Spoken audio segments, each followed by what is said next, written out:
Hello, party people. It's Monday, and Mondays suck. This Monday even suck more than the average Monday for me, but we'll get into that later.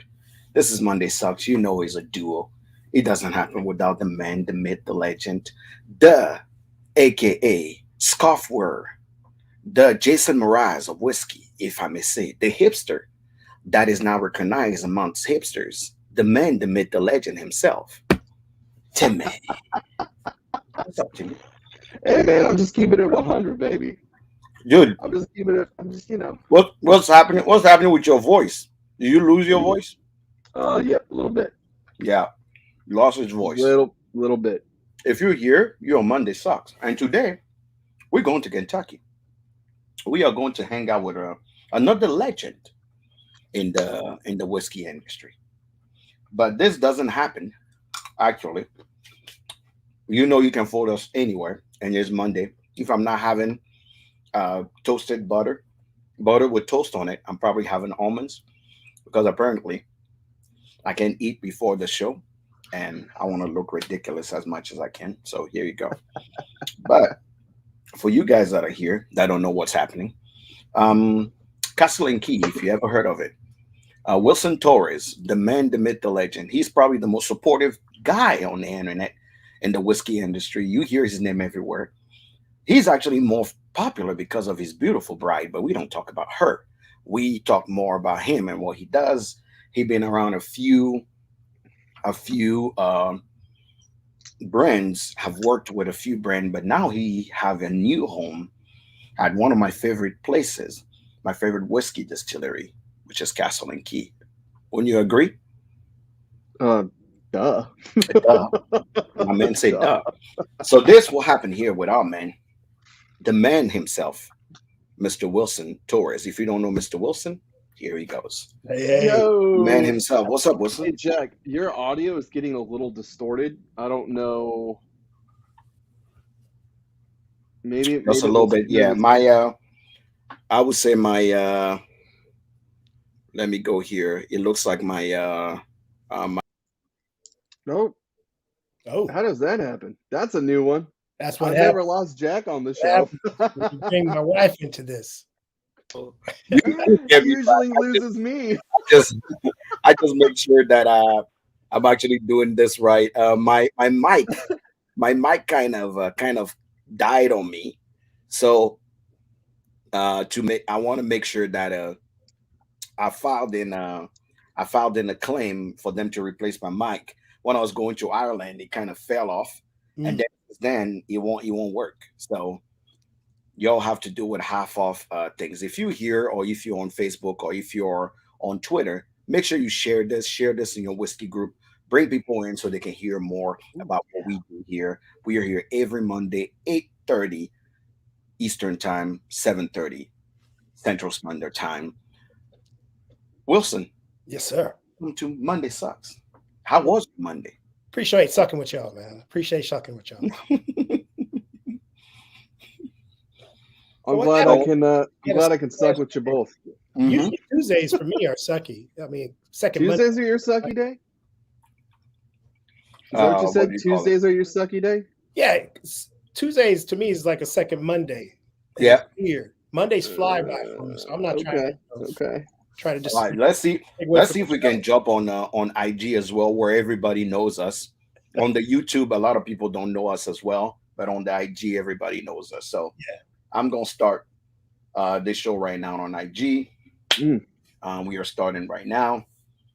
Again, it's Monday. Monday sucks. We have an amazing guest today. You guys know him. He's Wilson, aka at 312 made. I don't know what 312. I've been asking this question for a while. Today you get to answer all of them. I'm gonna have Timmy on, and I'm gonna have Wilson on, and we are going to chat today. If you're here on IG, or Oh, if you're on YouTube, Ohio, I think. is it Ohio? Is it Three Ohio? one two, 312. What's the area? 312. It's Is an it area Ohio? code. I know maybe it's Yeah, Chicago. could be Chicago. I don't know my area codes that good. 312, 312, 312 No, seems to be man. Chicago. I think 312 it's is Chicago, bro. that's The man that's is gonna answer himself. Sweet Home Wilson, are Chicago. you here? Yeah. Did you request to jump in? No, that's all good. Let me see here. Yeah. Chicago. Here, it's It's Chicago, right? Chicago. Yeah, 312 It's is Chicago. That's what I Chicago. thought. Yeah, It's I am Chicago. doing so right You as we know, speak. hello, hello, Here we hello. This is come. Monday. Here we And you go. know what happened on Monday? Monday sucked. Yeah, it's So Chicago. we're here. We're going to talk about it. Let me see if I can get Come Wilson on. in. I've accepted the invite. Come on. All right, all right. It's Chicago. So, You know it's Chicago, he says. You know. all You right. I don't know Wanted why to is make it sure everybody Ohio. knows that we are here. Probably. Guys, make sure you actually mute your computer side, and we can have the sound coming from IG. But if Yeah. you're here and it's Monday, Monday sucks, and we are here to chat about it. But Monday doesn't suck as much if we have the man, the myth, the legend, the dimple master, and Mr. Wilson himself. Wilson, tell the people who you are and why you here. My name is Wilson Torres. I am the Illinois market manager as well as the Wisconsin market manager for Castle and Key. I just completed my first full month with them in December. Prior to that, y'all know me from probably my years with Utica Horse Distilling Company as their Chicago guy, and then prior to that, Koval Distillery out of Chicago. I spent some time with them as well. So here we are today talking Castle and Key. I don't have any problem answering any other questions about any other brand, so throw at it. This is off the cuff. This is off the clock. We're just here representing, here enjoying some free pours together, and answering the question, what is 312? Where is 312? And it's right here, just from me to you. All right, so Make sure your mic is unmuted. yeah, on YouTube, I think you're muted. You're muted over here. Yeah, you're muted there. I can see that you're muted. There we Okay, go. you're good now. There we go. Now we're good. Yeah, I can tell right now in my ears too. So apologize. So if you're here, Wilson and I probably have hung out in a lot of places. Either is a fundraiser, talking about whiskey, shooting the shit, either with Jake or Whiskey Spectre or the one and only Sheila, who almost made him less camera shy. I would think. I think Sheila made you less camera shy. She did. So, Yeah, she did. She has a lot of. I always give a shout out to my lovely wife. I love her to death. Shout out to Sheila. She's currently on the road right now. She's on the way to Batesville, Indiana, for a couple of days to do some work with her company. So shout out to Sheila. Safe driving, love. But yeah, I do credit her a lot for a lot of improvements in my life, a lot of things, positive things in my life. So shout out to her again. And it's a blessing, it's an honor, and it's a wonderful place. I'm in a wonderful place right now. Absolutely. So you kind of have a good resume. You did Koval, which I believe does a lot of single malts. That's if I remember right, some bourbon and some single malt. They do some some weird grain stuff too. Yeah, weird grain stuff. I would give him more credit about doing things with weird grain stuff. Like, isn't there a quinoa one? It's a millet. Millet. That's what it was. It was a millet. Yeah. It's a millet. So their bourbon Is there one other weird? Is there one other weird grain one? Yes, spelt. Spelt. That was I don't even know what those things are. I never had the spelt. I got there after the fact. But the millet is actually more commonly used in the United States than bird feed. It's very small. Yeah. So actually, millet is what we use in Africa as well. Right. Because porridge, we use millet. Yeah, we do forage with millet, and we also do at Afrofusion. If you had they actually made with with millet. That dessert, right? Yeah, that's a dessert. Ooh. Yes. Yeah, that's good. So I've had that. Yeah. I would tell you right now, it's interesting what you learn when you actually are digging deep into how people make their whiskey. Mm-hmm. Because when I was taking a class one time, this guy said anything can make whiskey. You just have to dare to make it. Yeah. somewhere. It is true. I mean, So, it's to a degree, yeah, absolutely. mhm. I mean, obviously, we know whiskey to be derived from grain, and then we know our Yeah. brandies to be derived from fruit. Our obviously our wines and our yaks and all sorts. I mean, there's Some grapes. Mhm. everything. It's probably more next to weed. It's probably the most natural thing that we drink. Yeah. Or that we consume, I should say. Yep. It's next to weed, No, personally. I would definitely say is so horse what do you call it? Horse Union is what is in Kansas City. Union Horse is in Union Lenexa, Horse. Kansas, directly west of Kansas City for about 20, Yeah. 30 minutes or so. Yeah. So now you're born raised. Are you born raised Chicago? Born raised in Chicago. Yeah. Yeah. So how you liking first month at Castle and Key? How do you like it? It is beyond what I ever thought it would be. Castle and Key and I go back a ways. I heard of them when they first pretty much the rumbles were happening where, you would hear the slight whispers and the rumblings of something was going on at the old Taylor facility. Dug deeper like a year after the fact. Actually, Jake, my best friend, he had mentioned it, and then I dig a little deeper. And then, of course, when I read about it and then saw that documentary Neat, like many of us have seen a couple dozen times over, I was just inspired, and I just reached out to them. It's like, I just want to learn more about what y'all going about, how you guys are going about things, what your plans are, what your visions are. And I just kept in touch with them. My now boss, Jonathan Newton, shout out to good old John Newton. good old John Newton. The nicest kid in the whiskey industry. I tell you, he was just like, we kept in touch. And then he called me one day and he's just saying, he calls me Doc Torres. He goes, Dr. Torres, you ready? I'm like, I'm ready. And it was just a matter of time, before this happened. So I wouldn't say it's a long time coming. It's just, being patient, just like it is, giving time its due process in its respect.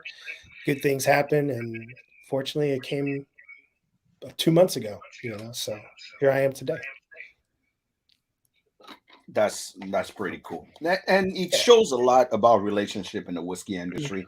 Most people don't understand how important that is, but you don't know who will give you an opportunity. You really don't. No. And being kind to someone or just keeping in touch with someone, just checking on someone every now and then in the name of whiskey may push you further in this industry than you may think. And I always say most people may not like you, but the person that give you the person that give you an opportunity, that person is your God. Yeah.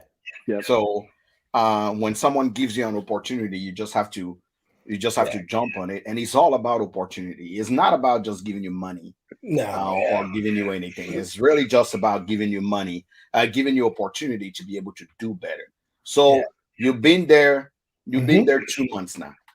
2 months. Yeah. What have you learned? What have you learned? Well, I have learned that you can challenge tradition. You can challenge what we know, what we think we know about bourbon, its history, its story, and how it's interweaved in our national, being. It goes deeper than that. There's a lot more than that. It's a lot more than just E.H. Taylor on the castle. It's more than the yellow label on E.H. Taylor bourbon that Beam has or Sazerac or whatever it has. I don't even keep track of that. I really don't. I just don't. I mean, I'm not trying to disrespect or diss anybody. With all due respect. It doesn't feel disrespectful. It's just I think it's refreshing how just open and honest you are, man. Yeah.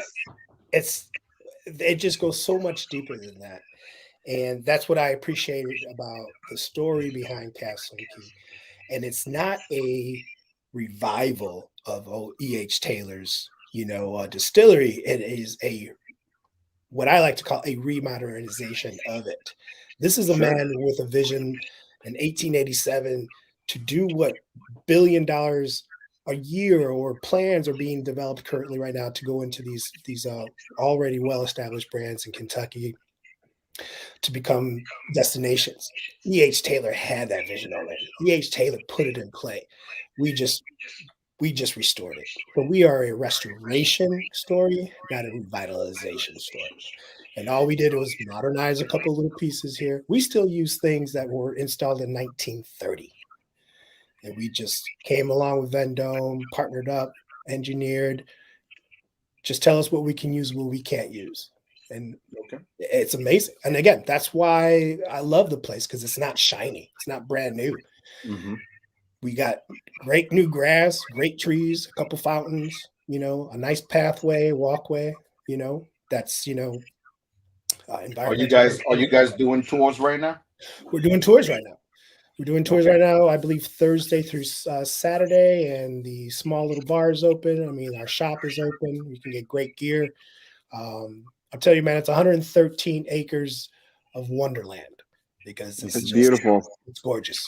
Absolutely gorgeous. And it's even in this ruined state, because there are some areas that are still in shits and shambles, but it adds character.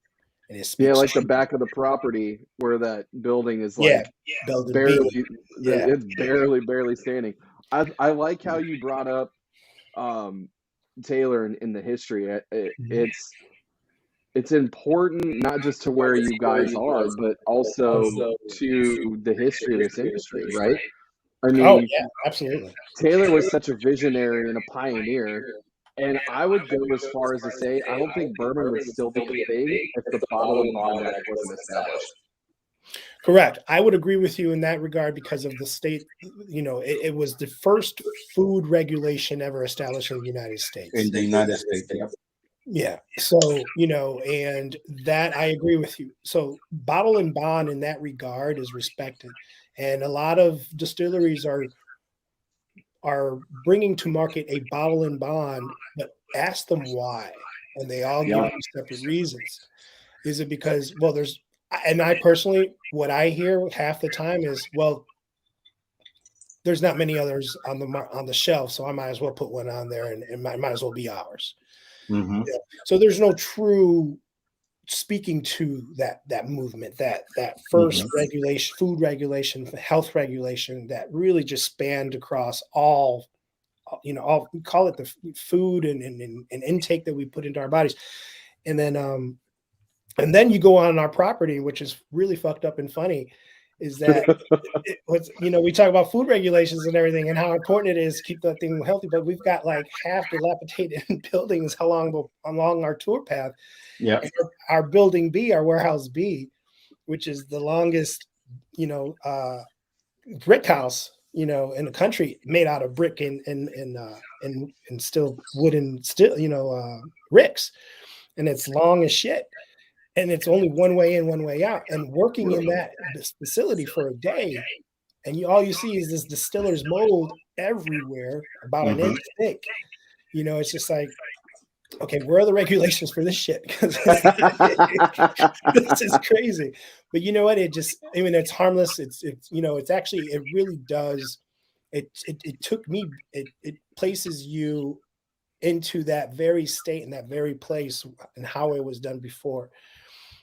How it's done before is still rigorous. It's still humbling, but the way they had to do it back in the 1800s and 1900s until to this day, I tell you what, man, I don't see why they didn't have 6'5", 237 linebackers then, because it's amazing. Sure. It's gorgeous, even in its old ruined state. It's absolutely beautiful. His internet is having some issue. Only on Instagram, it looks like. Yeah, seems like he's doing right here. Yo, maybe somebody's calling his phone. Tell Sheila that you're busy. I think you just told her. Tell your wife that you're busy. You're on a live right now. Let me try this. Hold on one second. And push come to shove, you can always come back in. That's easy. Fuck you, John. Sean says, "Oh no, he has whatever Tim used to have." His internet needs some internet. Oh shit. That is true. He has whatever you used to have. We can't say much. It's a free app, so what do you do? Yeah. Let me see if we can get him back in. Bring him back. Bring him back. I will bring you back. We'll bring you back in. You just have to come back in, brother. Tim look colder than ice. Dude, That is true. that is You look trolling me like tonight. your AC lost it. Nah, dude, I'm just happy and cozy in my new place. Are you still doing dry? Oh, okay. You got me worried for a minute there. Nah. Why do you think I showed you a picture of this? Oh no, because I mean you showed me a picture doesn't mean you drink it. Let me see. Are you back in? Are you back in there, Wilson? Fuck you guys. Let me see. I'm getting trolled so hard tonight. Oh yeah, everybody loved the fact that you're sleeping in your cozy jacket. It looked like you just met Christmas yesterday. Oh man, it's became best friend. it's been beautiful here lately. Is your IG messing with you, Will? I don't know if he can hear us because his earbuds aren't in. Oh. Like, I never expected that. Same with you. I started this page just like his internet needs some internet, but we'll fix this. Like, all right. Trolled so hard tonight. What's happening over there? Oh yeah, everybody. Happening where?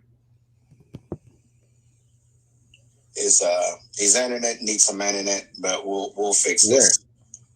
I hear you talking, but you're not talking. What's happening over there? You can hear me talk? I'm talking. Yeah, there's like a weird delay going on your side over there. Sir, is your internet having some issues again? No. You can hear me talk? I'm talking.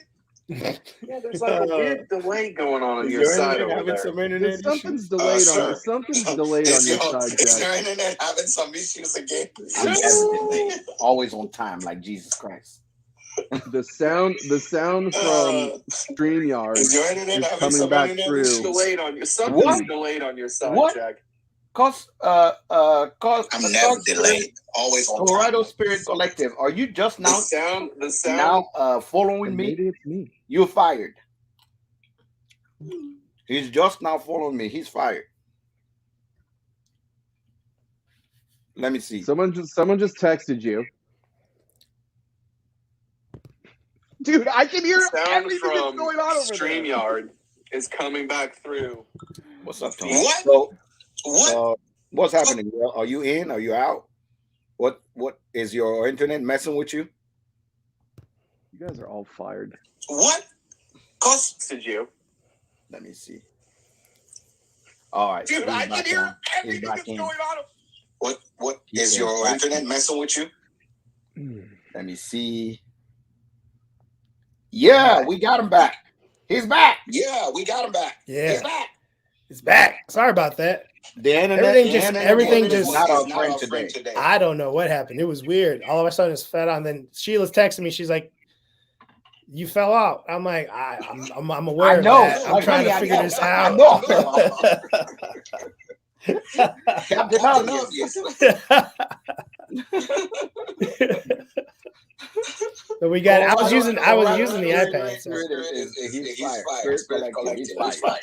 He just now following me. I saw it in the live. He tried to sneak in, but I caught him. So let's talk about the work you guys are doing. I know what you guys are Castle and Keys doing out there. We are. There's plenty of beliefs. My friend actually beat Gaffa, which is Tesu. My brother doesn't like rye. He literally doesn't like rye. Yeah.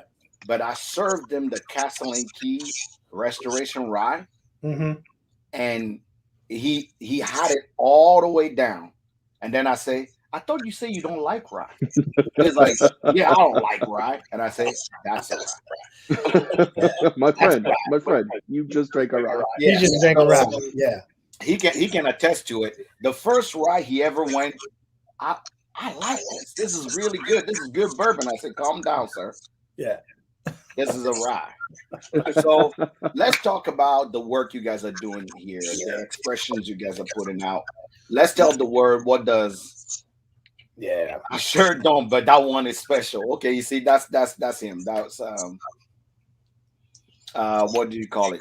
Tell us what Castle and Key is doing Yeah, out so- there. What are they putting out? Yeah, so we started laying down barrels, a year after their inception. So the oldest barrels right now are reaching about 5.5 years of age. Now, the first whiskey that we obviously brought to market out of Castle and Key for Castle and Key is our Restoration Rye, and that is a 63% rye, 17% corn, 20% malted barley. Let me display that on the screen for people that actually are hard of hearing.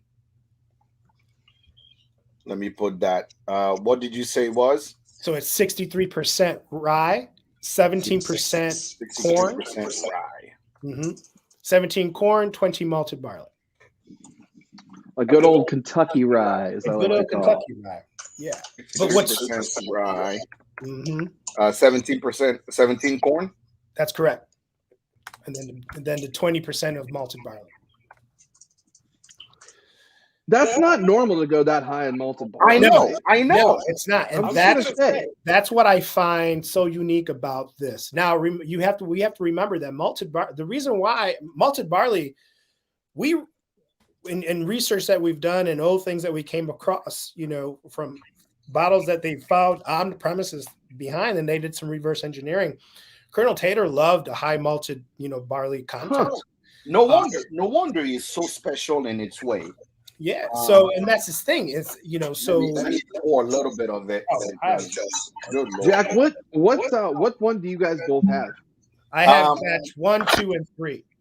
I have 2 open. I do have 3. I don't have 1. Actually, John. I have John is the one who got me the 2. The first time I met John, he got me the 2, and he gave me a sample of the 3 because he was just coming out later. And funny thing is, what do you call it? Tim is the one who got me the 3 when you were working at what do you call it? At Total Wine. I will tell you right now. So what would that make the batch 1 of 2021 batch 4? No, that would be okay. So the way we're coming to market with our batches of rye is in a vintage style. So each year we will release 4 batches. Got it. 2 in the spring, 2 in the fall. Okay. Yeah. So everything will be the first 2 batches. I mean, correct me if I'm wrong, but the first release there was just 2 releases, right? That is correct. Okay. That's Got it. 2020. Okay. Yeah. Okay. Yeah. And then this So year, then, and does then that mean there was 2021 4 batches released for 2021? And then 2021 there was only 3 batches. Well, shit, I'm way behind then. Yeah. Damn. Yeah, that's what I'm saying. Like I'm sipping on. I don't think I've seen this Okay. one. What's your batch say? The front. I'm batch 1 of 2021. Okay. Yeah, I'm batch 2 of 2020. In 2021, I only got one thing in 2021 from Castle and Key, and that's the Restoration Rye from the festival. That's the fest. Got it. That's so damn good, Jack. That is so damn good. That's a good barrel right there.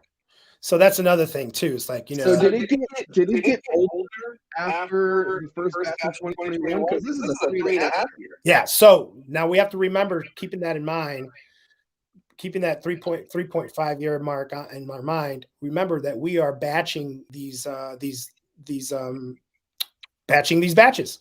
Sure. So we're going anywhere between 60 to 80 barrels per batch, and it's just a matter of how well they're melding and how well they're tasting, and then obviously we bring it to whatever proof we feel. The funny thing is, I've always said that this is the most chewy batch that the chewiest rye I've had.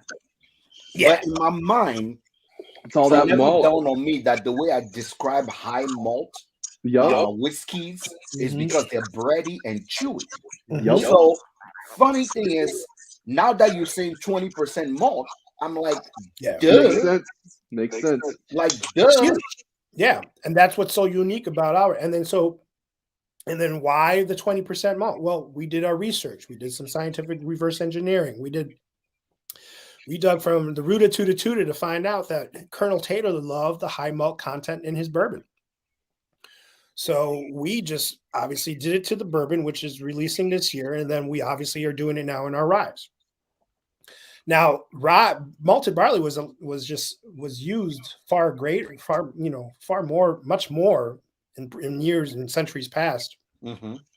It wasn't until the increase in price that it cost that less and less was used.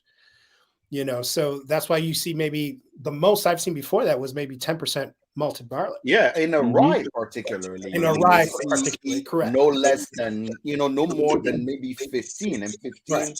will be called exaggerated. Yeah, and that's like, why would you do that? I mean, well, no one really understands what a malted barley does. A lot of people who, if you ask a lot of people, I am one of those people actually that I just felt that the malt was used for its enzyme. Mm-hmm. Unless it was used at a high percentage. Well, I mean, typically that's what it's for, right? Yeah, and to bring that sweetness.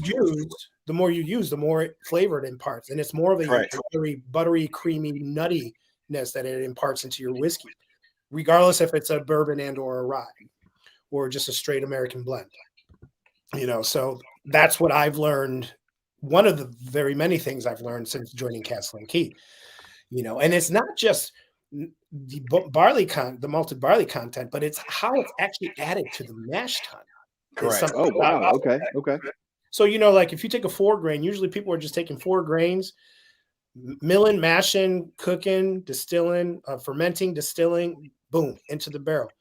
Well, if they believe in they believe in challenging that practice. I'm like, well, what if we added, what if we added this grain in stages? Wow. Okay. How well does a grain stand up to the cooking process? What grains can withstand the whole cooking process, or what grains shouldn't? So that came into play. Something new to me. Wow. Union Horse. I never thought about it that way. Union Horse does a 4 grain whiskey. What I thought was really unique to them, and to this day, I think again. Yeah, I can't hear him at all now. He froze on the Instagram again. I can't hear him at all. You need to tell your wife to stop sending me.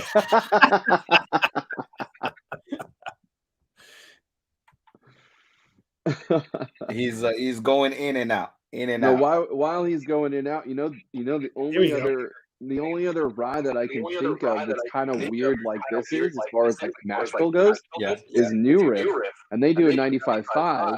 But they're 5% malted rye. It's a malted rye, correct. So technically on paper, they're 100% rye, but they're 5%. Instead of doing a malted barley, they're doing a malted rye. Right. Correct. I think that's kind of unique too. Right. And then that's the thing. And that's what I've learned. I think it was like, all right, so, and at the end of the day, it's a rye, but but how we get it to where it's at in taste is far more unique than it is from anyone else's. I was mentioning Union Horse before I crapped out. And they have their 4 grain isn't a 4 grain as I use in an example. It's using 4 grains to make 3 different whiskeys to blend later to make a whiskey. I thought that was unique and pretty cool and pretty risky to take, because you're blending 3 different styles of whiskey that no one has ever done again. Now with Castle and Key, it is in the process of making this Kentucky rye whiskey that really just blew me away. Because the day that I spent in a distillery, we made a batch we did a run of rye, and then we did a run of bourbon. And I tell you what, we're just flipping, we're flipping a couple percentages here and there for things, but they were far, far different in smell. So which bourbon I thought they only released their own. That is correct. They've only released a rye so far. We're releasing 2 bourbons this year. Okay. Bonded and what else? Yeah, we're doing a regular, just a straight bourbon. We're doing a wheated bourbon in the fall, and then we're doing a bonded in the middle of it all. Got it. You heard it here first. If you're a fan of Castle and Key, just hold yourself for this year. They are releasing a bonded, a wheated, you said, mm-hmm. and it's straight. It's a straight up bourbon. straight bourbon. So Wilson, is it safe to say that the reason that this mouthfeel is so viscous the way that it is because the malt and the stages of distilling, you're adding the malt? Yes, and I asked. That's what's so confusing about this, because at first sip, like mid-palate, but you get the sharpness of a young rye. Mhm. But then as it moves back, it mellows out and it just kind of washes over your palate. It's just this weird viscosity that you get with a lot of older vintage stuff. Yep. It's kind of a mind fuck if you don't know what you're drinking. Well, It's bizarre. What else? that's I why mean, most people cannot tell that at first that it is a rye. well, Sure. I'm going to mind fuck you before I suck you on a Monday. So I'm just going to put it out there right there. So Welcome to Monday Sucks. It's a party now. It is a party. But that's what I asked that very same question, Tim, when that day I worked in a distillery. And there's just like, we found that adding the grains in particular stages, and now it's not just the whole, call it 63% of the rye at one shot. It's portion of that, portion of this. Then we wait, cook some, and then we add the rest of the rye. Then we add the corn. Then we add the malted barley at the end. Fucking amazing. So a different, guys, don't fuck this up, guys. Let's keep Castle and Key alive forever. Yeah, I'm telling you, it is. So if I understand right, are you guys subcontract distilling for E.H. Taylor then? We are not subcontracting for E.H. Taylor. Okay. The only E.H. Taylor reference we have is on our castle of itself. It's a limestone castle. It is the old E.H. Taylor distillery. Okay. But we do not do anything outside of that name. Aside that it was the birthplace of location. Yeah. That's the You guys actually got sued for that at one point. Sazerac came after Castle and Key for the name, right? Because it's like we don't have any products named E.H. Taylor. We were just It just referring says to the E.H. home. Taylor on the building. Correct. It just says E.H. Taylor on the building. Like they Son don't of a like gun. enough money. Yeah. And I don't we understand. ain't doing good Yeah, enough. You know what but we're I gonna don't do? understand. There's what this really, distillery, and we're gonna that name's got to come up. You got to It's gotta go. blast it off the building. You can't have E.H. Taylor on the building. It's not allowed. yeah, but the more you walk around and you ask the questions, like, all right, why? These grounds were left for dead, literally. Yeah. For 50 years. And before that, those who had it who had ownership of it, because it passed through hands 2 to 3, 4 times over. But the intent wasn't to distill anything. The intent was to prevent anything from coming out of there. Sure.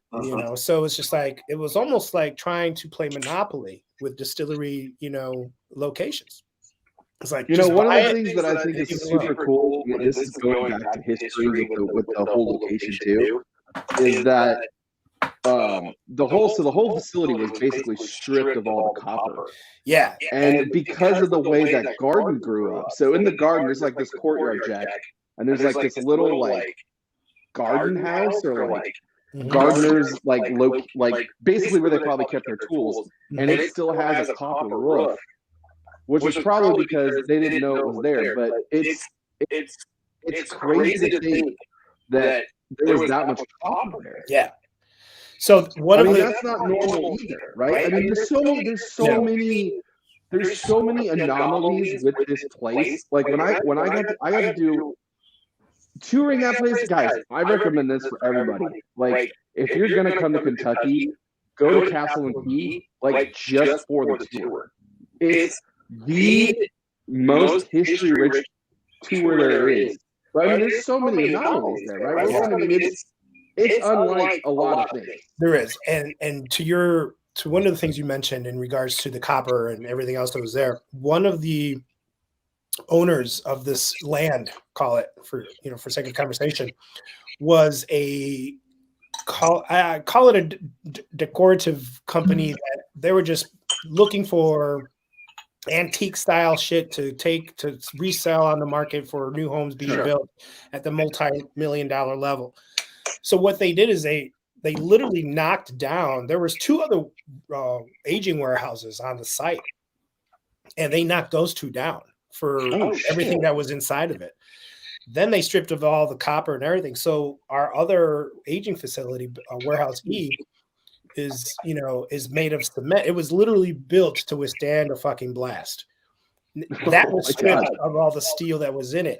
And Will Arvin, founder of Castle and Key, had to invest to re-rick the whole thing using wood. That's not cheap. No. And that took fucking forever. So fortunately they had Warehouse B, still obviously in its great shape and still creating, magic for the angels to share and the devils to pour, so it was just, hey, we can store in here in the meantime while we contract to still and do this and get this up and going. And now, we use both facilities to, house our own and those that who we contract for, so, but it's amazing. The prior, once National Distillers just shut the doors one day after their last run, then it changed hands. But the intent was for nothing to be produced out of there. When was that? Was it the 70s that they? It was the 70s. Correct. Okay. Yeah. Okay. So you guys make bourbon. You make rye that is out. Bourbon coming out. We got a bourbon coming out. Rye. We make gin and we make vodka. Yeah. Now, I was about to talk about this gin.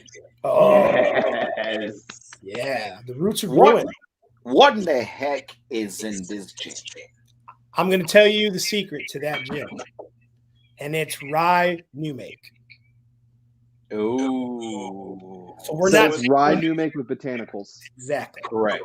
Okay. That's awesome. We're not Now taking this makes sense, guys. If you've rad. never had Castle and Key gin, I don't know if you're a gin person. I'm not necessarily a gin person, but there is a few gins that I truly love. I wonder if do I have the gin in the bar? Keep going, Jack. Sorry. This Roots of Ruins, I'm assuming this is the Castle and Key image on here. That's correct. This dry gin here, how many botanicals is used? There is 8 in that. 11? Sorry, I can shut my mouth. Nope, that's fine. No, there's 7 in the Roots of Ruin, 8 in the Harvest that we just released this fall. I will tell you right now, he makes an amazing Negroni. I had 2 bottles. I finished the first one. I actually have the batch one.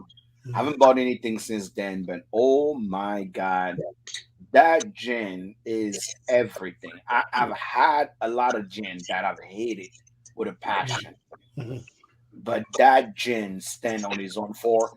I mean, I think the only comparable gin beside that is will be the gin from Yellowstone. That have 23 botanical. Oh wow!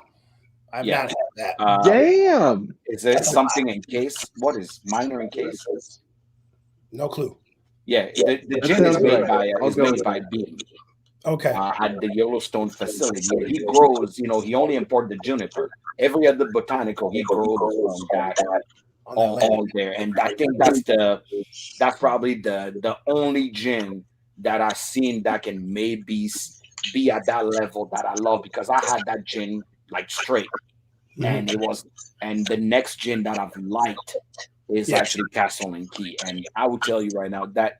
Just delicious. Yes, it's delicious. I love the mouthfeel of it, and I personally give credit to it because of we're using the rye mash bill on that. That's and we're only using botanical in Roots of Ruin, which is our core gin. We're only using botanicals to that native to Kentucky. We're not using anything else. Of course, the junipers come from Kentucky, but we use a very small percentage of it. Is imagery on here the dilapidated building we were talking about earlier? That is correct. Yes. In the back of the property? In the back of the property off to the right, yes. Okay. So I will tell you guys right now, if you're not even a whiskey person or a rye person, you have to check out Castle and Key for their gin. I mean, the vodka is bourbon or rye mash. The bottle itself looks amazing. Yeah. The design of this bottle stands out everywhere. Oh yeah. You can't go wrong with this bottle. It stands out by itself. I will tell you right now, a lot of transparency, and they do most of their things actually actually at cast strength. So Yeah. if you're having a Negroni, this is 53% alcohol. Yeah, So nothing. you are getting this gin at a higher level than the average gin Correct. that are usually about 40%, 40% Almost or 43% neighborhood. ABV. This is 53% ABV. So by Almost the time neighborhood. you're breaking that things down, making yourself a nice Negroni, you know, and putting an ice in the middle of that is just the most beautiful thing you get. And those notes of rye are just elevating, Yeah. you know, any cocktail you're doing with your gin. But you can have it neat. Yeah. You literally have it neat. I agree. You can, I mean, and that's the thing. It's, you know, I believe the fact that we use our rye mash bill and distill it to make it, I think that's just unique in its own way. It's not a neutral grain spirit of any sort. It's our rye mash bill, and we just redistill it, adding, you know, vaporizing in the botanicals, the 7 that we use in that particular one. I got to go grab a bottle that I don't know if y'all have seen it yet, but it's gorgeous in its own right. But what's within it is sexy as shit. I'll be right back. Okay. Hit us up. Yeah, there is 2 other. This is either going to be like the multicolored label. It's like a black background, or it's going to be the green and yellow label. I'm curious which one he brings out, because I just put a brand new gin on the shelf from them. So I'm thinking that's probably what it is. You, Jack, all you had to do is bring this up once, and I'm like, I got to put it in my glass. Oh yeah, that gin is everything. I gotta put it in my glass. Oh yeah, Stupid it's good. truly everything. There's I would say there it is. There it is. Just the harvest, right? Is that what it is? Yeah, the harvest. Yeah, that's the Just harvest. put it on the shelf this week. This, to me, is again, like you, Jack, I'm not a big gin drinker or a big gin fan. I'll have it in a cocktail and I'm good with it. Correct. But this is something that when I had, I was just like, okay, this is sexy as shit. I love the dark. I mean, beautiful. What's the story? Is it different botanicals? Yeah. Or what's going on here? So it is call it a dark gin. Okay. All dark botanicals you can think of: star anise, angelica root, cardamom. You know, aside from the juniper, but just all these beautiful, sexy, deep, rich spices that would create it's sexy to me because it's almost like a eau de toilette is Sure. That's what I'm saying. I'm like you call in some botanicals that are not used often because they're so strong in their flavor. Yes. We're talking star anise, cardamom. I mean, cardamom is delicate. If you there in back home in Africa, there is a thing called Hausa perfume. And the Hausas are a tribe of Muslim religious people that actually make their own perfume with, you know, their oil and their a lot of spices in it. Yeah. And once you put that thing on you, you know, there is a saying back home that you don't know, you know, if you say, you know, things don't last forever, try to put some Hausa perfume on it. You will understand, you know, how that applies. And that's actually literally it. Is that when you put that thing on you, it doesn't leave. You can shower and come back out. Oh, man. It's still on you. It is. So some of these things you're calling it are very, very like very sensitive, you know, botanical, that when you use them, it's like, you know, when you have turmeric into something, you know it. When you have some of these roots are like, okay, I'm gonna have it. Yeah. I don't want to burp it all night. Wilson, is the harvest the one that has the Earl Grey in it as well? Oh, I don't believe it has. No, I don't believe this is it. I believe that's the Rise. I believe that's a spring. Yeah, that's just spring. Spring release. Two other botanicals that are in the harvest that I think was just ridiculously awesome, and it just took me back to my childhood. Speaking, you know, Jack, to your point about, you know, the tribe in Africa, obviously your background, being from the Caribbean, Puerto Rico to be specific, we use a lot of bay leaf in our cooking and our sautéing, and bay leaf is one of those. Bay leaf is one of those in this harvest gin that's just really you can have some tomato or some goat meat stew without bay leaf in it. Yeah, So you gotta have it. it's Anything one of that those we things that you saute or have stew, to have bay leaf in there. So gotta have a bay leaf. it sounds like a whole cooking food. Yeah, and the cedar too. There's cedar. Now I'm mad that I didn't ask you for samples before we start the show because I want to try it now. I would say that's the most exciting thing. That's actually the thing that got me more excited about Castle and Key than just the whiskey. I think it's such a cool concept to rotate your season and your botanicals based on what's growing at the distillery. That just so gin's fun, but gin can get a little dull and boring. Yeah. So to be able to be in love with a brand and it's ever rotating and evolving and growing, that's fun. Like you can still have your baseline dry. We have our baseline dry, correct. Throughout the season, throughout the year, you're going to have two different gins. That's fun. That's exciting to me. Yeah, and I feel that's also it's exciting. It's one of the things I get bored with bourbon because at some point throughout it, like throughout the year, I'm like, this is the same thing, kind of repackaged over and over Everything again. almost is the same. Yeah, and I need like a rum or a brandy or an armagnac or a cognac to like kind of get me excited. Yep. And this is just like always evolving. That's exciting to me for this industry. Yeah, and I that you can't make that shit up. You know, those things. I like to tell people you can. You know, that's why when people age stuff, you know, in, you know, unicorn fart barrels or, you know, Jesus tears barrels or whatever it is that people do to age their whiskey, I'm like, okay, I understand what you're trying to do. But if you made shitty ass whiskey to begin with, or you using shitty ass whiskey to begin with, a unicorn fart barrel is not going to fix your problem, right? Jesus tears barrels are not going to fix your problem. Somewhere the basis of your whiskey has to be solid enough that, or even your gin, that when you put that thing out there for people, they go, oh, I see what you're trying to do here. That's why I tell people, I say, when people say, oh, this whiskey is trash, I always say, you can't make a blanket statement and saying this whiskey is trash.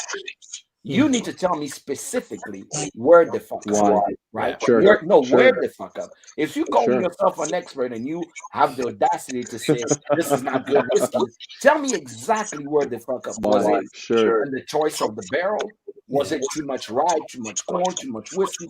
You know, too much. You know, it was too old. It was just too young. So that's why when people are talking about whiskey, I say, okay, I'm okay. Would you tell me you don't like it? Because just like underwear, not everybody wear boxers. Some people wear tidy whities. That's what it is. But somewhere you should be able to tell me exactly. Oh, you know what? I don't like this whiskey because not just it's trash. So the conversation comes to this that we are having right here, this transparency, right? That bourbon battalion, this transparency of knowing exactly what the whiskey maker or the gin maker or the spirit maker is putting into, you know, telling the consumer what they have. Because once they're transparent, what do? You go, okay, okay. I appreciate you being transparent, but that 20% malt, you fucked up there because I don't like malty stuff.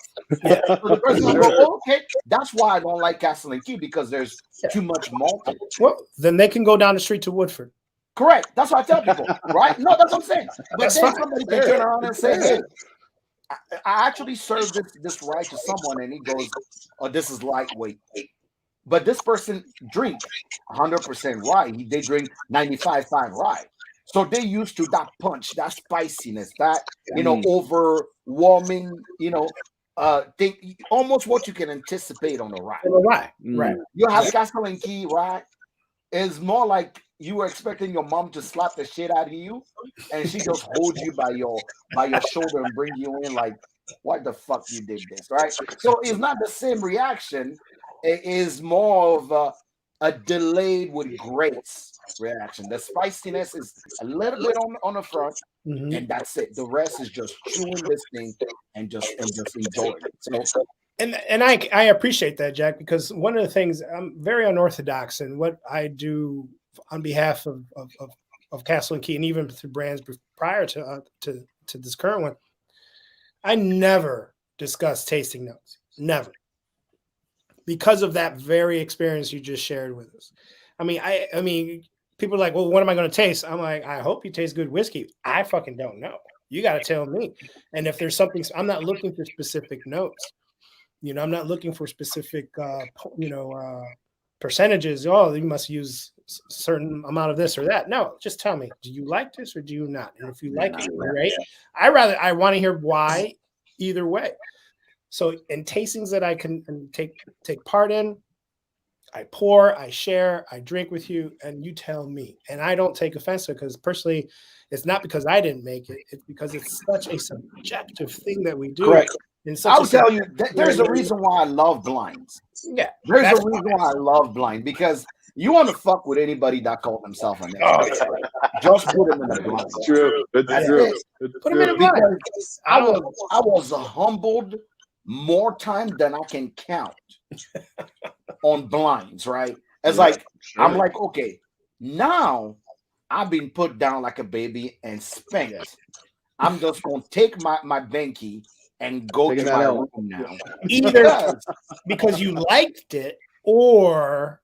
because I said I hated something, and then I turned around and I fucking enjoyed and praised. Remember we were on that podcast a couple months ago, and we had my God.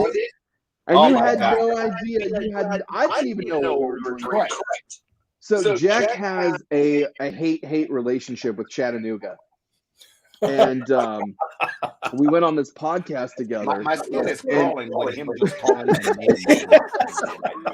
And before we went, the guy who does the podcast sent us samples of what we're going to be drinking blind while we're on this podcast.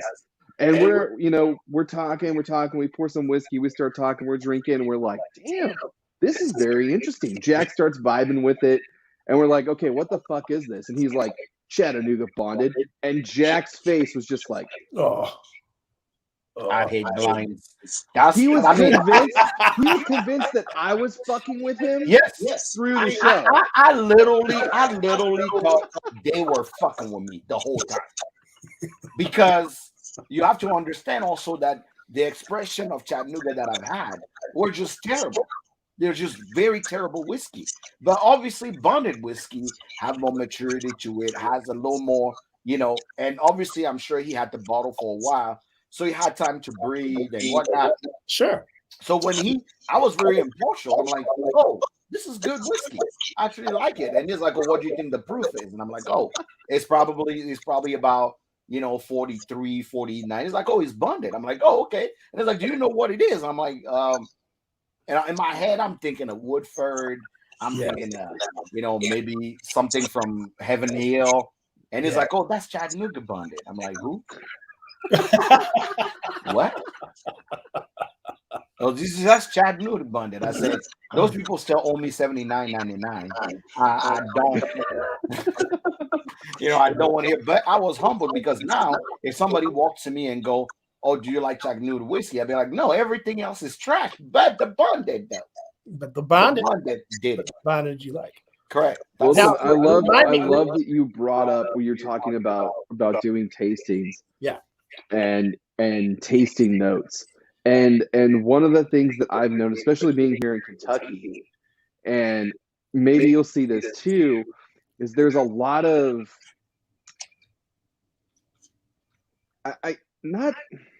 there's a lot of hesitation with people when you're doing a tasting and talking to them about it. And they're like, well, I don't know, blah, blah, blah, and then fill in the blank. And so one of the things that I try to stress so much when I'm doing a tasting or, walking somebody through something is like, hey, there's no wrong answer. Correct. If you're tasting it, if you're smelling it, guess what? It's there. Yeah. Because we all have different palates.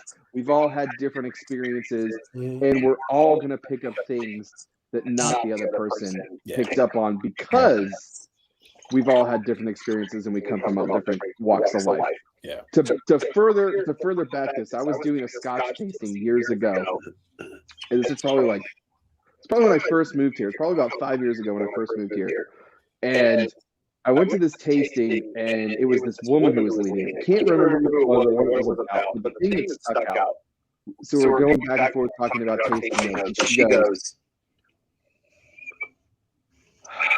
I'm running through a field of tall grass, and there's horses around me. And I was like, holy shit. That's awesome. And then she went into this story about how she was raised on this farm and blah, blah, blah, blah. And she was around horses. And I was like, that's the coolest fucking tasting note I've ever heard in my life. Oh, yeah.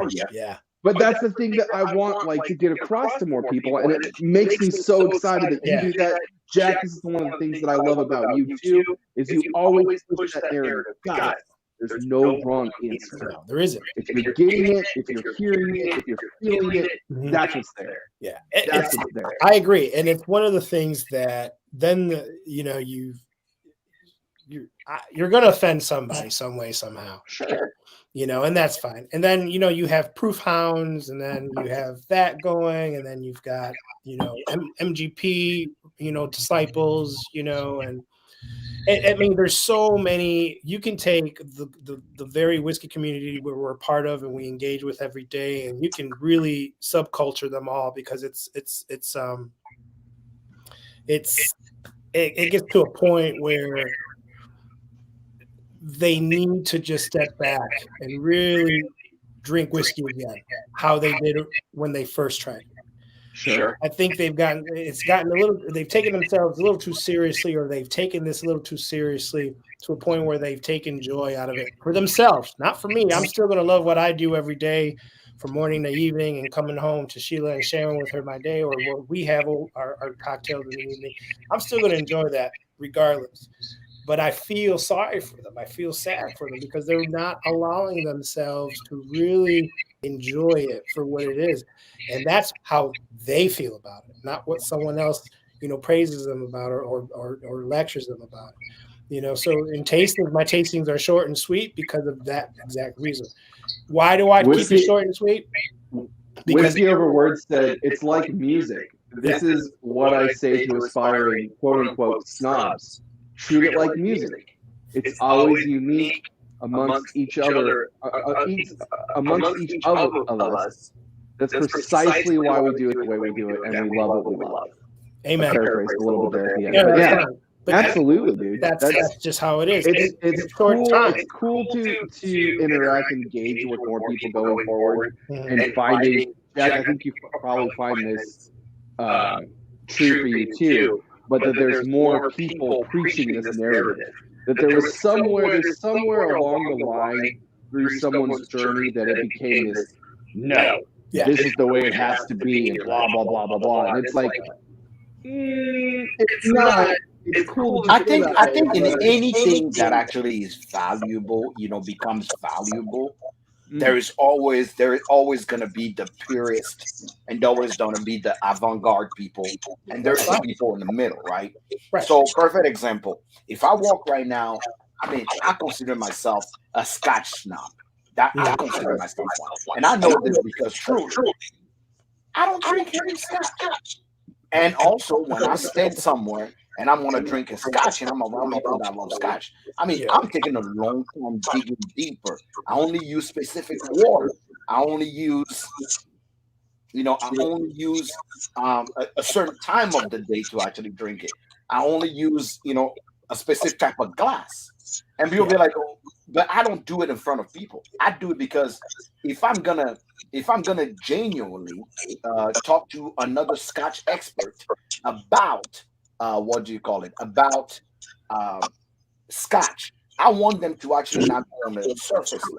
I want to tell them we're going to start here, and we are going to go into the trenches, right? We are going to go deep into the trenches to be able to actually make sure that we are getting really those flavors. If I open a new bottle of Scotch, especially one that I'm interested in, we are talking 3 glasses, water, ice, room temperature. I go crazy.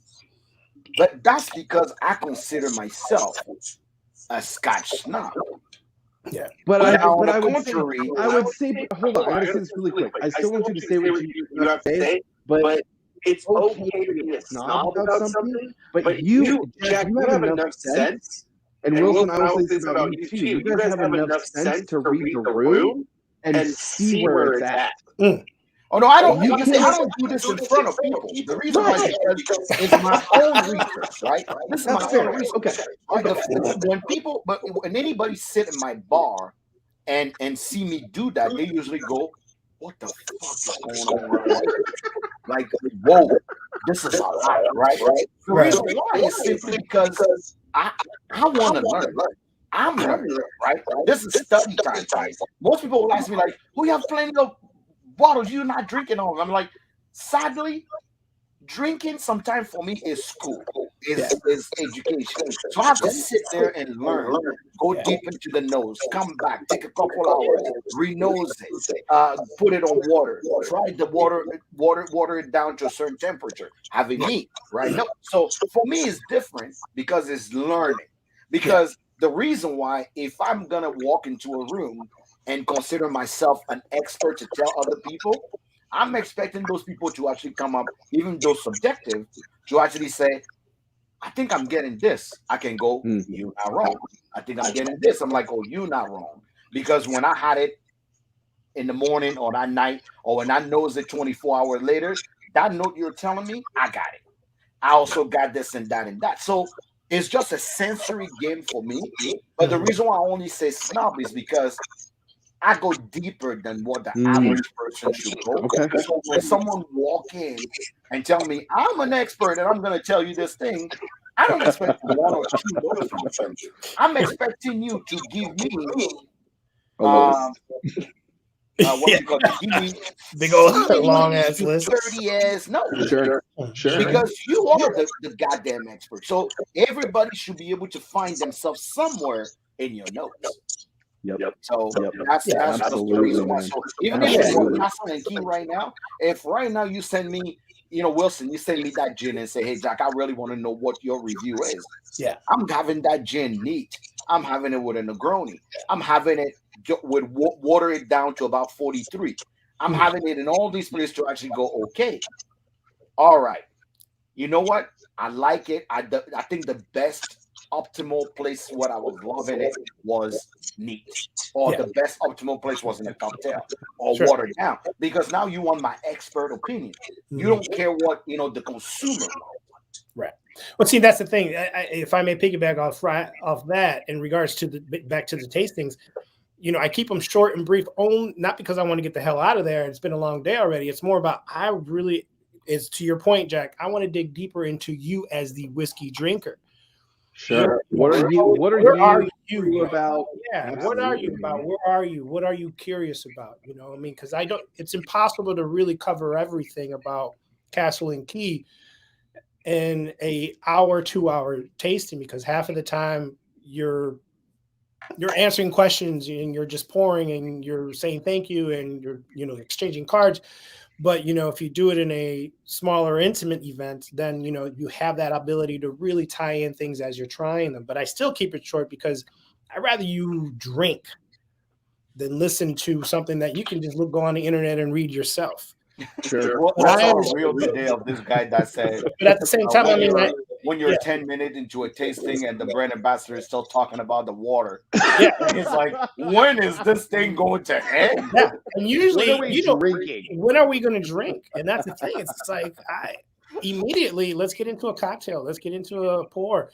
It could be, I usually start off a tasting with a blind pour of something off brand. It's not even my brand.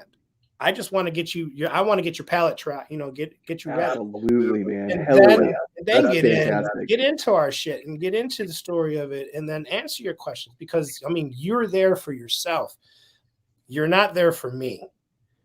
I ain't nobody. I'm there with this t-shirt on with 4 bottles ready to pour for you. I'm here. I'm there for you. You're not there for me.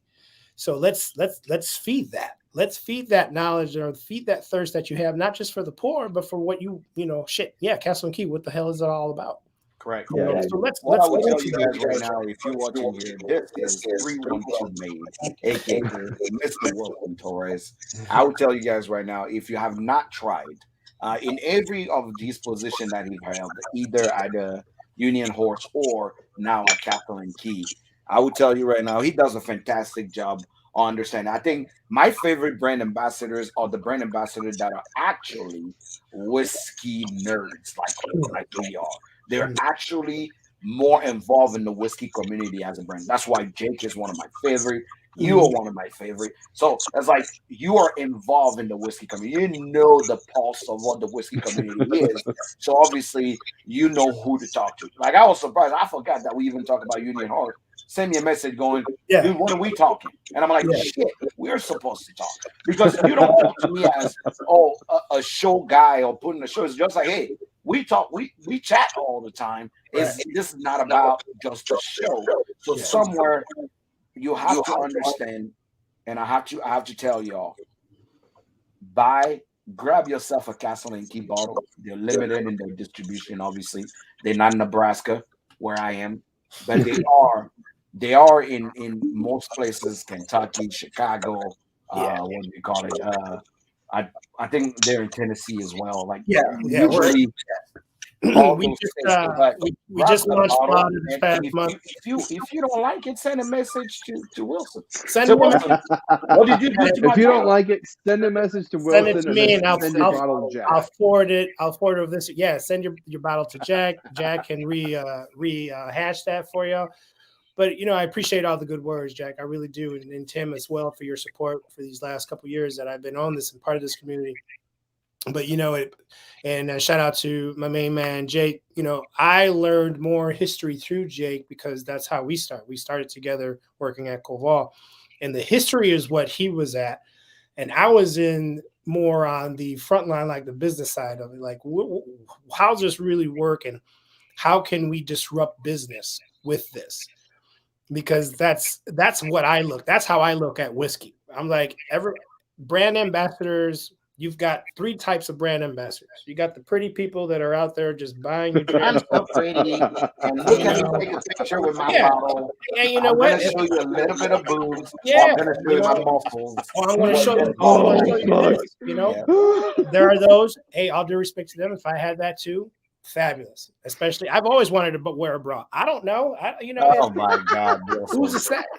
We are not in the afterglow yet. Sheila, what the fuck? Sheila, what did you do with this? You understand? Man? I mean, I have sisters, and we have 2 daughters, so it's like, whatever. Yeah, let's put it on. Let's see what it feels like. Whatever. Hey, cool. I mean, sometimes you put something on and it makes you feel good, Okay, so you have 3 types. You have the good looking. You got the pretty, you got the handsome, and then you've got, the taster. Just hustling, doing tastings, and then just showing up to places and making sure. And then you've got brand ambassadors that really get into the nitty gritty, that do have a sales aspect to, what do you call it? They have a sales KPI or something that, all right, they get a little extra something, if certain things are hit. Then you have market managers that really do now really get involved in all of what happens in the market, as far from the tastings to the pretty people to the tastings to the to the sale of it, and supporting 3 groups of people. The producer, Castle and Key, our distributor, in this case here in Illinois, Momentum, and then obviously you, the consumer, the whiskey nerd, the whiskey geek, the hierarchy, the collector, whatever they're called these days. I can't even keep track of that shit. Somebody said they want to see that bra. You have to show it, or it's not real. I mean, I'm off the cuff. It's here just, you go, right here. There it is. It's right. It's one of those no shows, No shows, yeah, no shows. This is Monday sucks, not Monday's trying to suck. But we all do business differently, and I feel that's where a lot of brands are hiccuping. They hire for whatever reason, and for me with Castle and Key, I mean, I still had to go through the process of interviewing and all that. I mean, I've been in contact with it. They knew who I was already. They seen the work that I've done. We had to submit, a visual book of what did we do and how did we do it and how did we come about with it. I mean, they are not just hiring anybody. Mm-hmm. It's It's one of Sheila. Yeah, she actually does have a picture of me wearing one. Oh Lord. Yeah, and if she wants to bring that up, she needs to know it's hers and it's on my head, and she was sitting right next to me. Sir, we don't want to know what's happening. What's happening in the bedroom? No, that was in our. It's in this room right here. Activities that y'all got going on right here. We were doing. This is why I don't put on the show. No, the show takes a weird turn real fast. No, we were folding laundry, and we were just like la la la, and I put it on my head to be a foolish ass. So, This is what I tell people all the time. Like, don't let your partner to in a compromising situation. They will never let you live again. Like, it's one of those things where I tell people, don't let your partner catch you wearing any of their clothes. Don't let your partner catch you trying something new when you know that the worst thing in your life. Don't let your partner catch you or have evidence of you doing something to them that you know every other person you know will be like, what the hell are you doing? Yeah. I'm in so much trouble. When people do things in the name of love, this is what happens. That's what happens. Hey, I'm not afraid to say it. I am comfortable in my masculinity. Hey, that's right. I did it. So what? You know what? We didn't even talk shit. We took our shirt off for money. So we can't even talk shit. We can't. You guys are hoes. Y'all some hoes. You know what? I'd be lying if I didn't pay to see that. So. I tell people all the time. I say I took my shirt off for money and I had to put it back on because somebody paid for me to put it. I've done both. I put my shirt on for money. I will tell you. I bet you there's not a whole lot of people that can say, took my clothes off and put them back on for $1,000. For $1,000. That's a very good point. That's a very good point, my man. Seriously. You know, I told people I'm working out right now because the next fundraiser we're going to do. Yeah, I will have 20 pieces of clothes on, and for every 1,000 of rich, I'll be taking one piece of clothes off. And by the time we get to 20,000, I may or may not have just a speedo on or just go full monkey. That's what's gonna be. It's gonna be a serious fundraiser, and I'm here for it. I love it, man. I love it. I absolutely love it. Tim, when I was at Castle and Key for those 7-8 days, going through processes and understanding, we made our way to Evergreen, and hoping that you were there, and regretfully we missed you. While there, do you hear rumblings? What questions in regards to Castle and Key, if any, that's something that my boss and I were talking about today a little bit. You know, because I would find that every region is really different. Two big things that I get asked about y'all. When's your bourbon coming out? What's it going to be? Where is it going to be? What are they doing? And you guys need to improve on your distribution because I even told the first time I met John. That's why I told John. I said, John, I would do an activation here for you for Castle and Key. Just expand distribution to Nebraska. Yeah. And John is like, what? I say, I just want $500. I will do an activation for you. We'll do a Castle and Key tasting. You don't have anything. You don't have to do anything. He's like, oh, he was more like, oh, we don't know if we have enough to distribute there.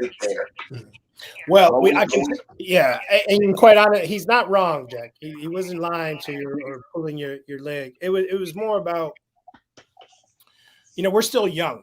We still have things that are aging. Like 4 years, 5 years, maybe 5, pushing 5, 4 for sure on the bourbon. But there's a reason behind that, and it was just because there are certain levels of taste and experience that we wanted to reach before we even went to market. And now that we still have to project. Remember, we're distilling for ourselves, we're storing for ourselves, we're distilling for other brands and storing for other brands, and we do a lot more for everyone else before we even think about a drop of ours. Sure. So that's also something that how many contract distilling? I don't know exactly how many, but let's call it half a dozen for sake of conversation. Cool. You know, and that's a contract, distillate contract work and storage contract work. So we'll store source barrels for you so that you can say it was bottled in Kentucky. You give us a couple dollars, you can say on your label, came from Kentucky. Correct. Not distilled, but it came from. Mm-hmm. But Wilson, to further answer your question, it's when and where can I get their bourbon, and how do I find out more about the company? Those are the two big things. Like, people really are. That's one of the things that I'm finding going forward. Is yes, there's a lot of new people in this industry, in this community on a regular basis. Sure. But there's also a lot of people who are really hungry for information when they find a brand that they like. And I'm finding this is the thing that's very interesting about this, is that there's people that stumble upon your gin or your vodka and then learn more about the company and go, oh shit, they make whiskey too? And they're like, how can I find out more about this? Yeah. So those are the two big things. Where's your bourbon? When's your bourbon? What's happening with the bourbon? Yeah. And how can I find out more about this company because of fucking rules? Yeah. And you know what? And I appreciate that, especially the embellishment on the end there. But what I learned as well, and because I'm going to be honest, when Kathleen Key hit Chicago back in July, June of this year, I was so excited for them. You know, I reached out to them. I was like, man, I am so excited for you. They chose their distributor, Momentum Beverage Team here in Illinois. They were ready to go. I was ready for this fat ass activation to happen to really get others involved. It came in, and that's all it did. It came in. Yep. And that's the big disconnect, man. And it made it I'm seeing that across the board with brands. Is they go, cool, we really want to go boom, boom, boom, boom. And they do, and then it's just like, cool, we're there. Yeah. And there's no information that's being transferred from whoever's running that distribution to consumer. Distribution. Absolutely. It is a huge, and it's not just you guys. No. I'm talking across the board. Oh, I completely understand. There's a huge lack for this. Yeah, and I feel that's the biggest disconnect.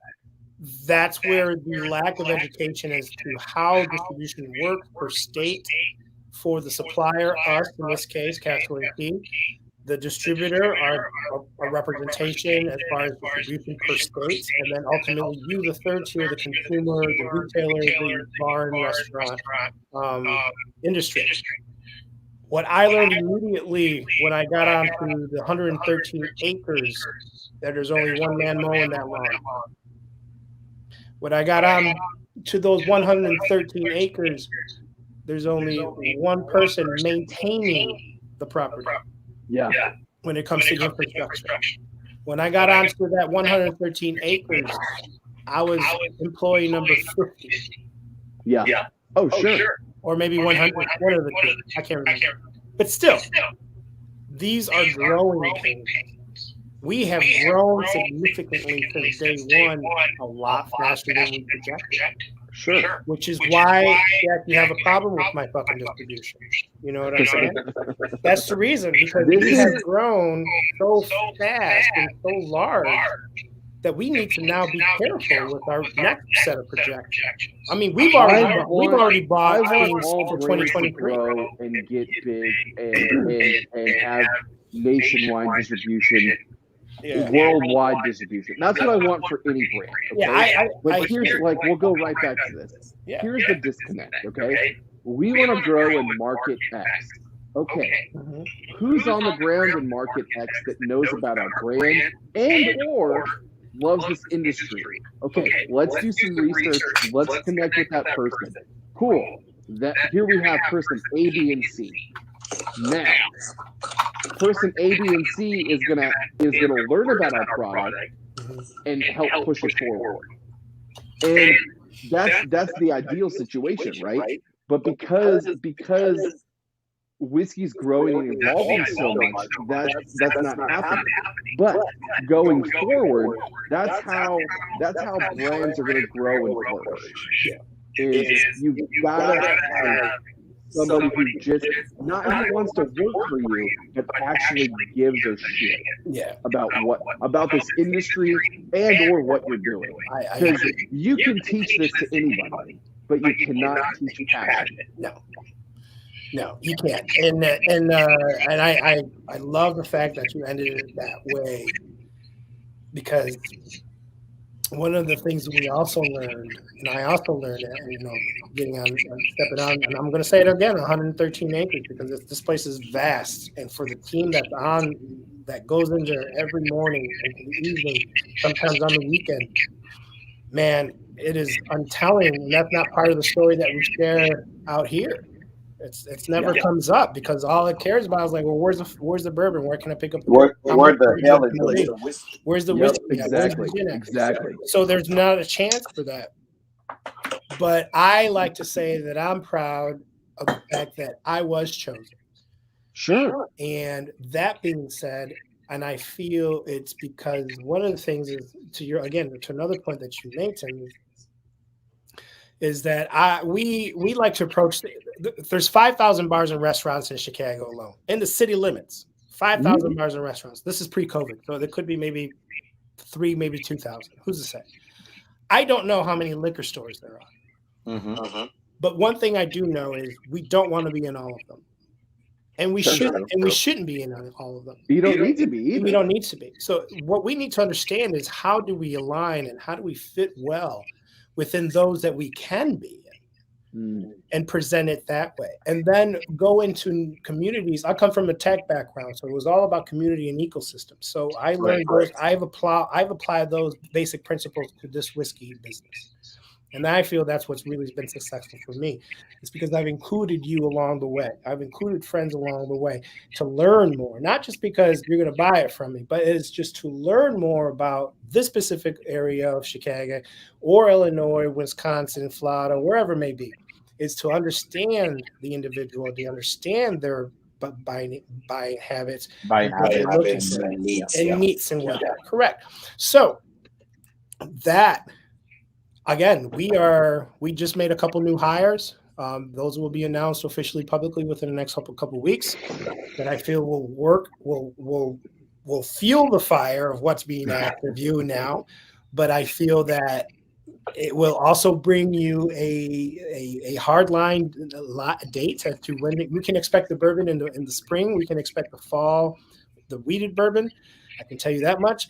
But because we have, and now, Jack, I'm answering your question as well, is because we are now ready to release those, because it's at where we want it to be.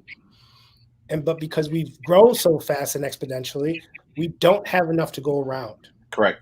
So I had to. We need to be fair, because I had to understand. No, of course. How is it that it works? Because most people only get frustrated when they don't understand how it works. And now that I understand how it works, and I'm talking about working with brands that are like, oh yeah, I only have enough to actually only fill my own region, or where it can only be at the distillery only release, because I mean that's the power of just whiskey. So it is one of those things. But Wilson, we're not gonna hold you past an hour and a half. I want to make sure that we cannot leave here without also talking about how involved Castle and Key is in the community. You guys had 2 releases in 2021. One at the end of 2021, one midway, and I have one of them. Obviously, this is the restoration ride that you guys did for the Rail Bear Festival. Correct. They actually pick with you.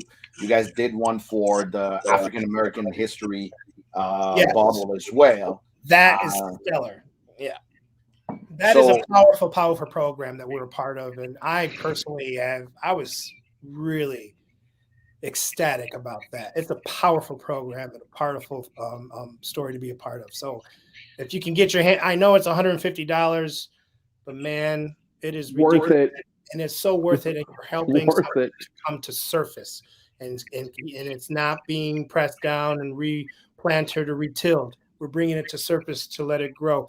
And that's something to be a part of. So look out for those story editions that are coming, volumes, I should say, that are coming. Sorry, Jack, I interrupted you. No. I wanted people to know that Castle and Key not only is truly about history, because y'all have a long history, but you are involved in other people's history, either it's music or either the history of America and the people in the community. The culture that you're involved in is a big deal. So I wanted to make sure people are aware that you may actually pick up a bottle of Castle and Key. The bottle would never change, but the history behind the barrel and the bottle may be different.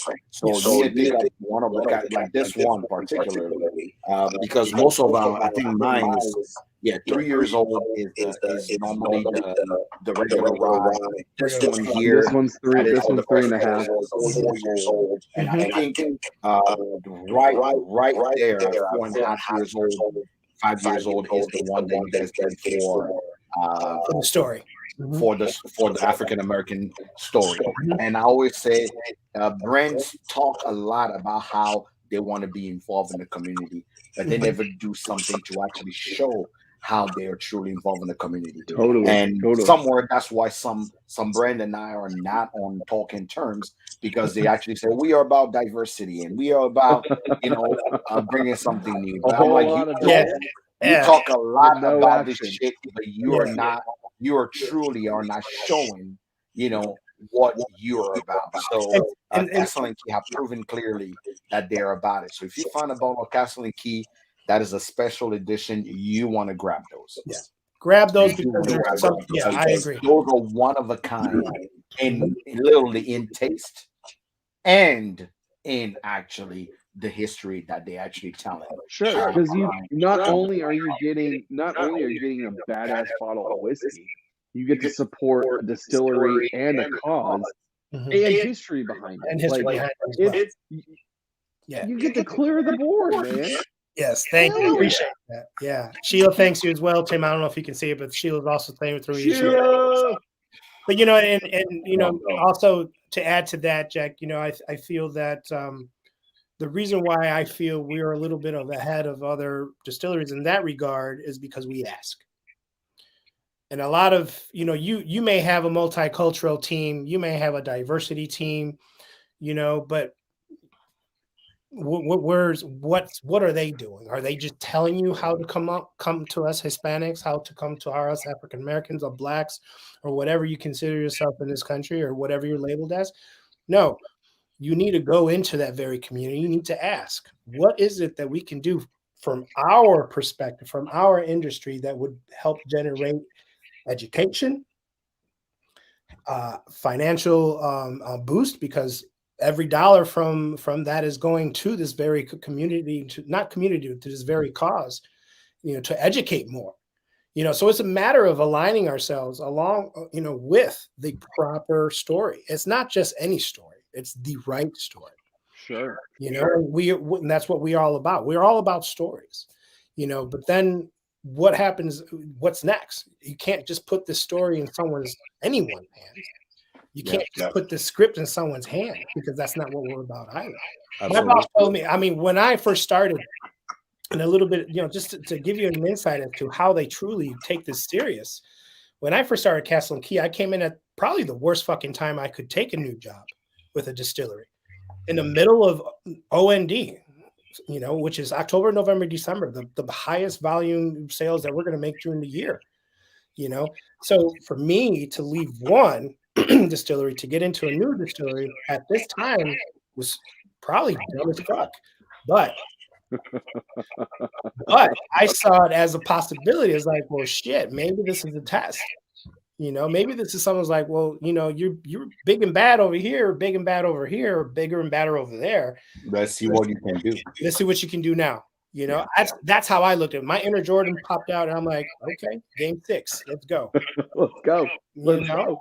So I came in, but I actually, I'm not afraid to ask. So I then asked my boss, I'm like, hey, not for nothing, John, but what do you expect me to do right now? He's just like, find your voice in this story.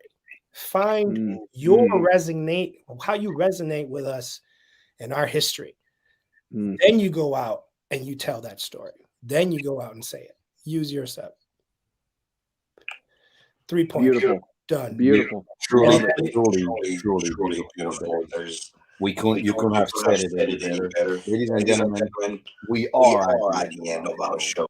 We have you guys had the opportunity to have someone here that truly is special in what he does. He's one of us, right? I always tell people he's one of us.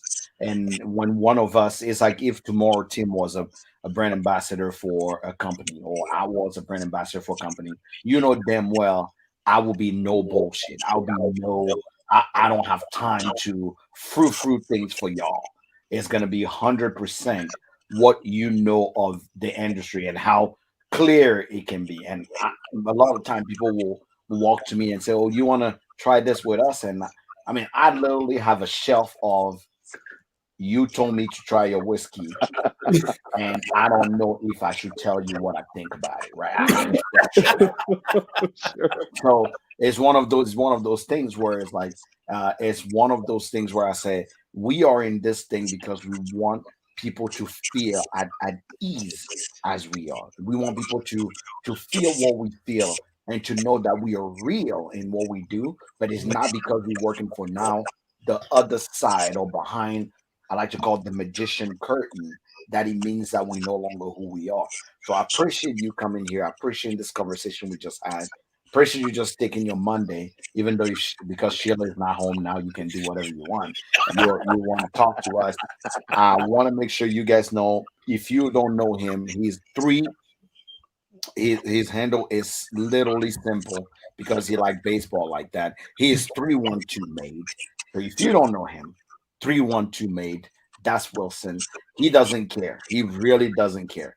There's two people in this industry when it comes to brand ambassadorship that I always say there are no corporate bullshitter. Is my man Tony, Tony Hurd, Antonio, man. Antonio himself, and Wilson here doesn't give a fuck. He will give it to you straight. Doesn't care what we talk about. Doesn't care what. As long as you're the two things we stand for on Monday sucks.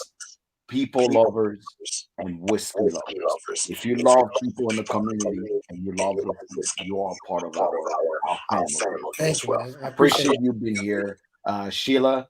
Keep taking care of this man. His dimples is still there, so he must be doing well in life. I just want to make sure for all of you that come on Monday, make sure you hear. If you don't know, we do have a Patreon. Make sure you join the Patreon or follow Tim here at Single Barrel Snob here on IG, or you can follow myself, Hood Sommelier, here on YouTube, Facebook, or even on the Patreon is Hood Some on the Patreon. So come on, let's build this family. Let's grow in 2022. I want to see more people on the YouTube side, on the Twitter side, on any verse that we are. I want us to talk loud and proud about the whiskey that we love and keep spreading love and education in the whiskey industry. And this was Monday Sucks. We are here every Monday at 8:30. Sometime we talk about whiskey, and some fucking time we just talk about people. Let's give it 10 minutes and we'll do an afterglow on Instagram. So if you guys still want to hang out and So have a good I time. would tell you guys one thing. Tim usually is ready to have the afterglow because if he's home, he's gonna have an afterglow. Y'all can go hang out with Tim. This is the time on me where I eat before I readjust, before I actually get ready to actually start my Tuesday. I usually don't have food. I usually fast on Monday, and then I have some nuts before I have my whiskey. But this is the time where I actually have my real meal, and I have to stay up a couple years before a couple hours before I go to bed. But thank y'all for being here.